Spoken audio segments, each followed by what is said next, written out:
अंधविश्वास और पाखंड की बात करते हैं हम लोग। हमारी अभी चर्चा सरने की कितनी महिलाएं करवा चौथ रखती हैं। तो अब आप बताइए, करवा चौथ रखती है तो क्या होता है? पति की उम्र लंबी होती है।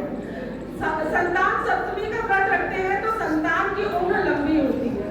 जब सब कुछ पति के करने से ही निर्भर हो जाता है और ऐसी स्थिति में किसी भी परिवार में कोई बीमार हो जाता है तो फिर उसको डॉक्टर की क्या जरूरत पड़ती है? तो व्रत पहले ही रखा है, पति की उम्र के लिए भी रखा है और अपने बच्चों की उम्र के लिए भी रखा है।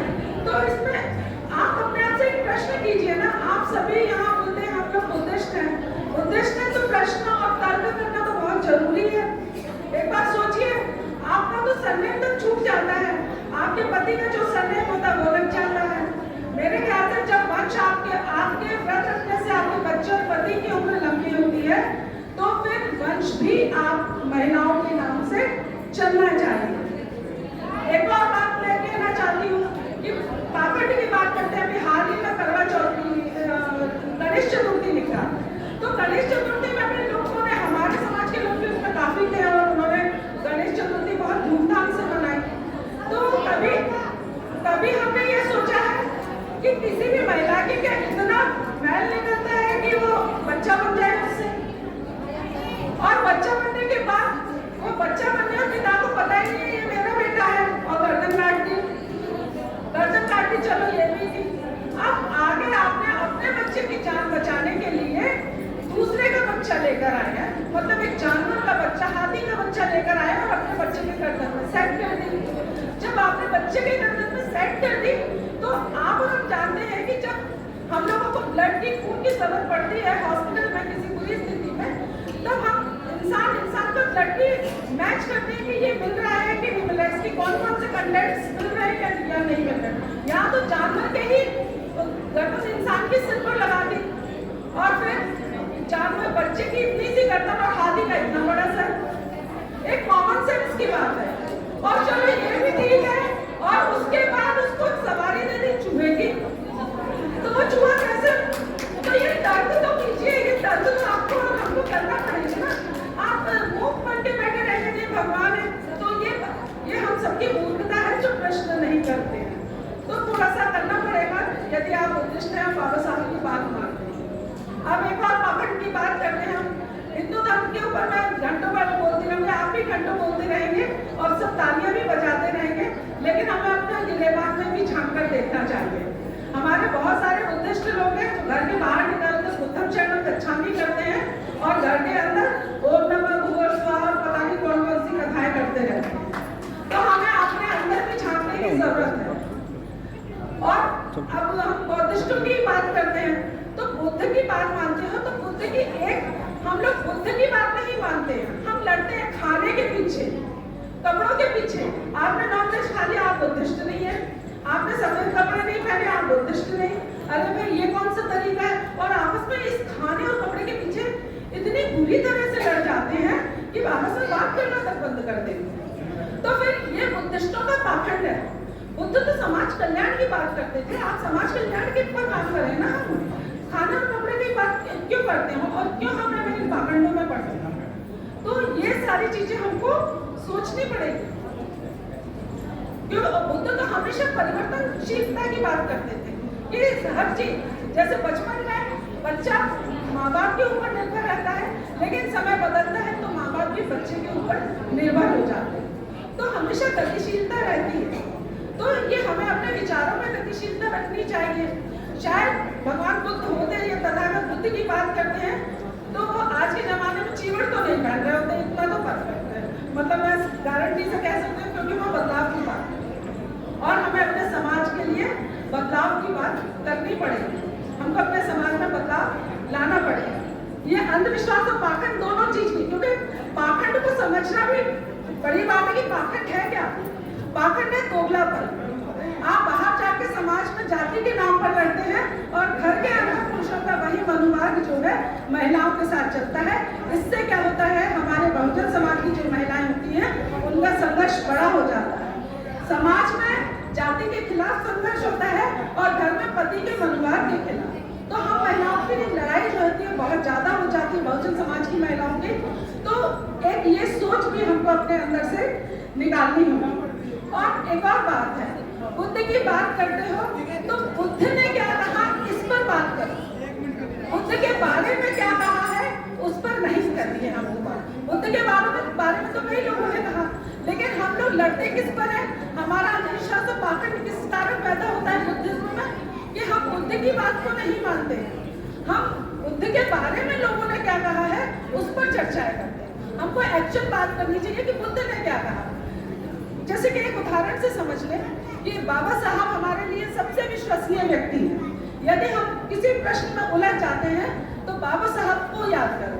और बाबा साहब ने बुद्ध धम्म में लिखा है कि आप कभी भी उलझ जाएं और कोई प्रश्न आपके अंदर शंका पैदा करता है तो हमको पहले ये देखना होगा कि ये बात तर्क की कसौटी पर खरी उतरती है या नहीं।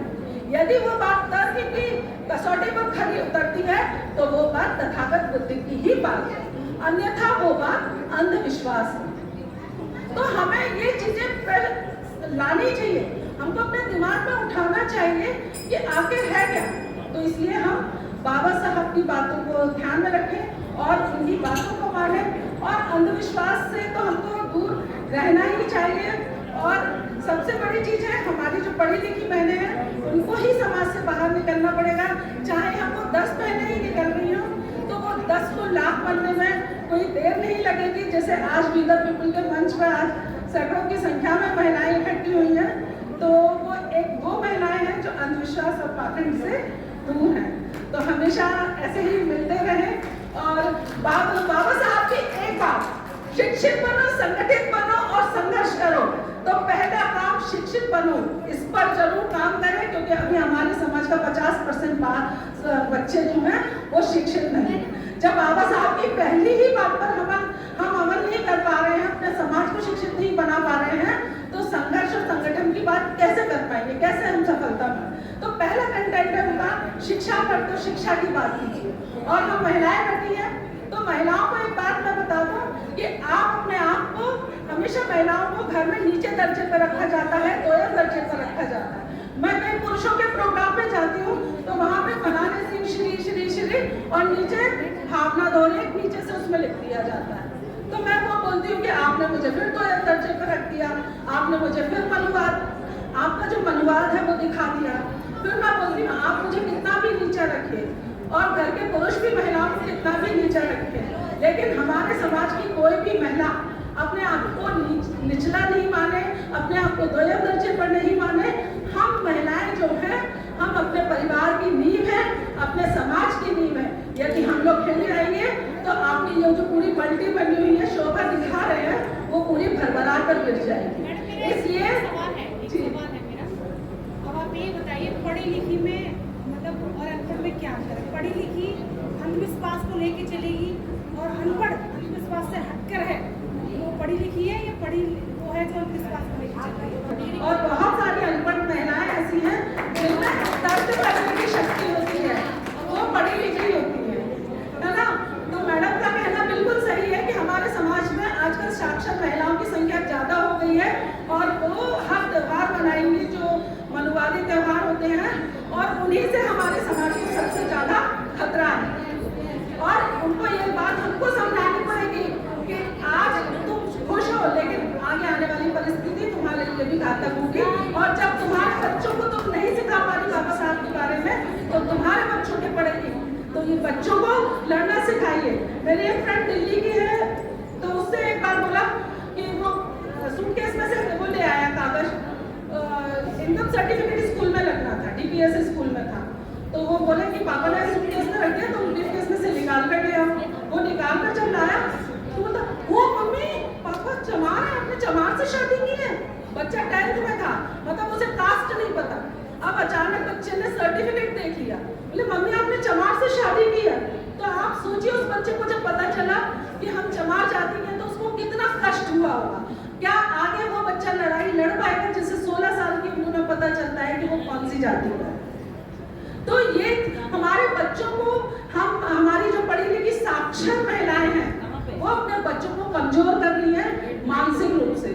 जब हम मानसिक रूप से कमजोर हो गए हमारे बच्चे तो हमारे आगे भविष्य की पीढ़ियों बिल्कुल गर्त में जाएंगे। तो हमको उनको भी समझाना है और सबको समझाना है और हम सबको एक दूसरे की बात माननी है। और एक चीज और मैडम की, मनीषा मैडम की मुझे बात बहुत अच्छी लग रही थी कि आप अपनी चीज दूसरों को सुनाना चाहते हैं तो दूसरों की चीज बातें भी सुनने की क्षमता अपने अंदर